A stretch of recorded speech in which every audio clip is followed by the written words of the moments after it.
Isang magandang araw mga kapalaboy at tuklasin naman natin yung ganda ng isla ng Guimaras. At alam niyo kung nasaan ako ngayon, nandito po tayo sa 30. At itong 30 matatagpuan po ito sa Jordan, Guimaras. At kung mga galing kayo ng Iloilo, sumakay lang kayo ng fiber boat.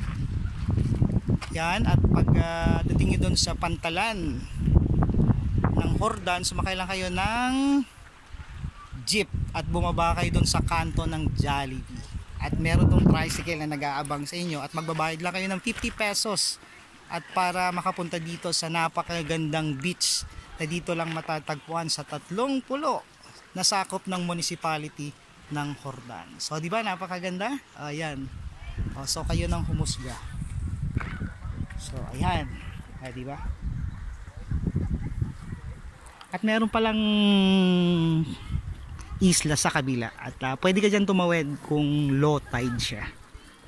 So ayan o, napakalinaw ng dagat at tamang tama sa kung excited na kayong lumangoy.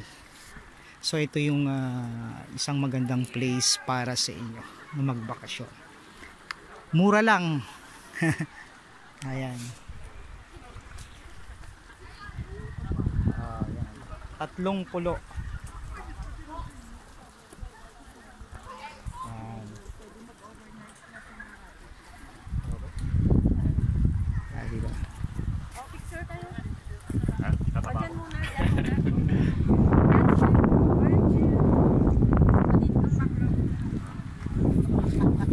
So ayan, so ano pang hinihintay nyo mga kapalaboy? So I encourage you to visit this place, 30 na matatagpuan dito sa isla ng Guimaras. Let's go! Okay, ready?